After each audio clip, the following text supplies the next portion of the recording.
தவம்னா என்ன அர்த்தம்? வாண்டடா போய் கரண்ட் கம்பியில கை வைக்கிற மாதிரி.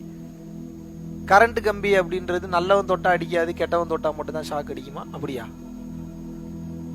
யாரு தொட்டாலும் தூக்கி வீசும். அதுக்கு பேர் தான் கரண்ட் கம்பி. நல்லவன் தெரியாது, கெட்டவன் தெரியாது, குழந்தை தெரியாது, இதெல்லாம் தெரியாது. அதுக்கு பெண்கள் தெரியுமா, ஆண்கள் எதுவுமே தெரியாது. அதுக்கு தெரிஞ்சது ஒன்னே ஒண்ணுதான், நான் பவர்ஃபுல்லா இருப்பேன், என்னை யாராவது வந்து தொட்டா நான் தூக்கி வீசுவேன், எனது வேலையை நான் செய்வேன். அதுக்கு பேர் தவம். நரகாசுரனும் தான் தவம் பண்ணானா இல்லையா? பத்மாசுரனும் தான் தவம் பண்ணானா இல்லையா? இன்னும் தவம் செய்து சக்தி பெற்ற ஆற்றல் மிக்க நிறைய அசுரர்கள் வந்து இருந்தாங்க. எல்லாரும் தவம் பண்ணி தான் ஆற்றலை வளர்த்துக்கிட்டாங்க. ஆனா ஏன் அவங்களால வாழ்க்கையில ஜெயிக்க முடியல? கருணை இல்லை. அந்த அசுரர்களுக்கு என்ன இல்ல? சோ தவம் பண்ணி பவரை பெறது மேட்டர் இல்ல, அந்த பவரை பெற்றதுக்கு அப்புறம் அந்த பவரை எப்படி பயன்படுத்த போறீங்கன்றதான் மேட்டர். அப்ப நீங்க என்ன பண்ணணும்? நல்லவன் தவம் பண்ணாலும் பவர் கிடைக்கும், கெட்டவன் தவம் பண்ணாலும் பவர் கிடைக்கும். ஆனா நல்லவன் தவம் பண்ணாதான் முக்திக்கு போக முடியும், கெட்டவன் தவம் பண்ணா முக்திக்கு போக முடியாது. இந்த உலகத்துல உழைப்புன்னு நீங்க என்ன உழைச்சிங்கனாலும் அந்த உழைப்பிற்குண்டான பலன், அந்த உழைப்பிற்குண்டான ஊதியம் என்பது இறைவன் நிச்சயமாக கொடுப்பார், அதில் மாற்று கருத்தே இல்லை. ஆனால் தவம் செய்யும் போது உங்களுக்கு கிடைக்கின்ற ஆற்றல் நல்லவனுக்கும் கிடைக்கும், கெட்டவனுக்கும் கிடைக்கும். யாரு தவம் பண்ணாலும் கிடைக்கும். அதனாலதான் இந்த பயிற்சி எல்லாத்துக்கும் சொல்லி கொடுக்க மாட்டாங்க. ஏன் சொல்லி கொடுக்க மாட்டாங்க? பயிற்சியை பண்ணி இவன் பவர்ஃபுல்லான ஆளா மாறிட்டானா இதை மிஸ்யூஸ் பண்ணி பல பேரோட வாழ்க்கையை அழிச்சிருவானேன்னு சொல்லி ஒரு நியூக்ளியர் பாமாவே மாறிடுவானே, ரொம்ப ரொம்ப சக்தி வாய்ந்த சக்தி பெற்ற மனிதன் மாறிடுவானேன்னு சொல்லி தவறான நபர்களுக்கு இந்த உபதேசத்தை உபதேசம் செய்ய மாட்டார்கள். இருந்தாலும் நான் ஏன் உங்களுக்கு தெரியுமா இவ்வளவு தைரியமா நான் சொல்லி கொடுக்கறேன் தெரியுமா உங்களுக்கு? இப்ப இத்தனை பேர் வந்திருக்கீங்க, எத்தனை பேர் நல்லவங்க எத்தனை பேர் கெட்டவங்கன்னு எனக்கு எப்படி தெரியும்? இருந்தாலும் தைரியமா ஏன் நான் எல்லாருக்கும் சொல்லித்தரேன்? நம்பிக்கையோட கண்டிப்பா அந்த நம்பிக்கை இருக்கு. நீங்க யாரும் இந்த பயிற்சியை பண்ண மாட்டீங்கன்னு தெரியும் எனக்கு, 200% தெரியும். நீங்க யாரும் இந்த பயிற்சியை பண்ண மாட்டீங்க, இதெல்லாம் ஒன்றும் இல்லை அப்படின்னு சொல்லி தூக்கி குப்பையில போட்டு போவீங்க. அந்த மாபெரும் நம்பிக்கையில தான் உங்களுக்கு சொல்லித்தரேன். ஸோ அதனால எனக்கு ஒன்றும் அதை பத்தி கவலையே கிடையாது. நீங்க பண்ணீங்கன்னா உங்களுக்கு நல்லது. நீங்க பண்ணக்கூடிய தவத்துல எனக்கு ஏதாவது கொண்டு வந்து கொடுக்க போறீங்களா? நீங்க தவம் பண்ணி என் குடும்பம் ஏதாவது நல்லா இருக்க போதா? நீங்க தவம் பண்ணா என் பேங்க் பேலன்ஸ்ல ஏதாவது எக்ஸ்ட்ரா ஒரு 500 ரூபா வந்து டெபாசிட் ஆக போதா? அவரவர் உழைத்தால் அவரவருக்கு பலன்.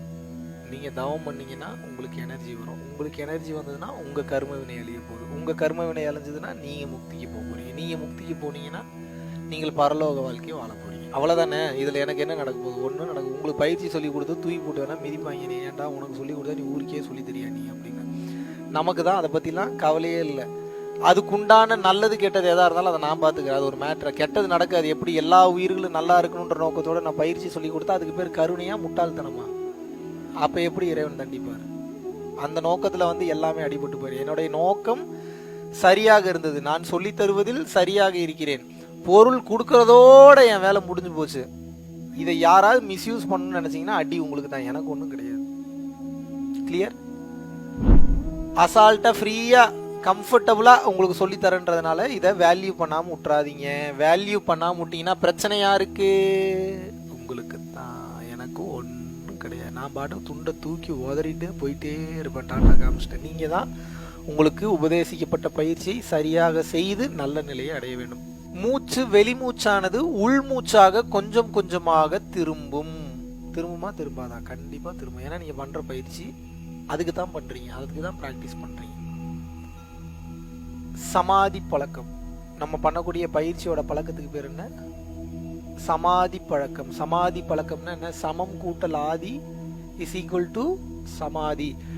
ஆதியுடன் சமமாக கூடிய அந்த பழக்கத்தை உயிரோட இருக்கும் போதே பழக போறீங்க. ஏன் அதை நான் செத்து போகும்போது நான் செத்து போய்க்கிறேன், செத்து போகும்போது செத்து போனீங்கன்னா செத்து போறது எப்படின்னு உங்களுக்கு தெரியாது, வலிக்கும் ரொம்ப. அதனால செத்து போகும்போது சாகிறத விட உயிரோடு இருக்கும் போதே செத்து செத்து பழகிட்டீங்கன்னா சாகும்போது சுகமா இருக்கும். அப்ப சாகிறதுக்கு தான் பயிற்சி பண்றோமா? சாகிறதுக்கு பயிற்சி பண்ணல. மனிதன் செத்தால் தான் இறப்பு. தீட்சை வாங்கிய யோகி தனது உயிரை எப்போது நிறுத்த வேண்டும் என்று முடிவெடுத்து அவன் அந்த நேரத்தில் அவனோட மூச்சை நிறுத்த முடியும். இதுக்கு பேர் சமாதி. புரிஞ்சுதா? குழப்புதா? என் மூச்சு அது இஷ்டத்துக்கு போச்சுன்னா சாவுங்க, இறப்பு. என் மூச்சு எப்போ போகணும் நான் முடிவெடுத்து மூச்சு போச்சுன்னா அதுக்கு பேர் ஜீவசமாதி. அவ்வளவுதான் மேட்ரு.